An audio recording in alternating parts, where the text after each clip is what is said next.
मी संचिता ज्योतिबा पाटिल। मी मध्ये जून 23 मध्ये MBA CET साठी सीईटी देने वाली थी पर कैट भी देने को बोला था कॉन्फिडेंस।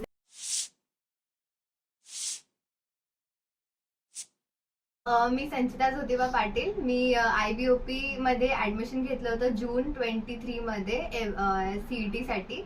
आता माझा स्कोर 87.65 आलेला आहे आणि ह्याच्यामध्ये मी क्रेडिट देईन Vidya ma'am, Shailendra sir, Sumit sir आणि रवी सर ह्यांच्या गायडन्स शिवाय म्हणजे इथपर्यंत मला येणं पॉसिबल नव्हतं। त्यांनी खूप गाईड केलं। डाऊट्स वगैरे जेव्हा मला आले तेव्हा मॅमनी लेक्चर लावलं आणि खूप सपोर्ट केला आम्हाला, आमचे कॉन्फिडन्स वाढवला आणि त्यासाठी thank you so much ma'am, sir, thank you so much. Hi, मी ऋतुजा तेली। मी IBOP मध्ये जून 23 मध्ये MBA CET साठी ॲडमिशन घेतलं होतं। माझं MBA CET आता 23 मध्ये मी एक्झाम दिली, त्यात मी क्लिअर झाली 87%ने। रवी सर, शैलेंद्र सर, सुमित सरांनी आमचे लेक्चर घेतले होते। त्यांनी आम्हाला गाईड केलं होतं की कसा अभ्यास करायचा आहे, काय करायचं आहे।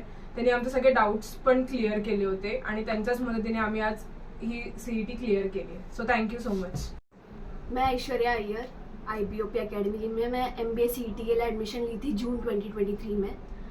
CET देने वाली थी पर कैट भी देने को बोला था कॉन्फिडेंस लेने के लिए, और उसमें थोड़ा कम आया, पर CET के लिए मैंने बहुत मेहनत की है और इधर के फैकल्टीज़ बहुत अच्छे हैं।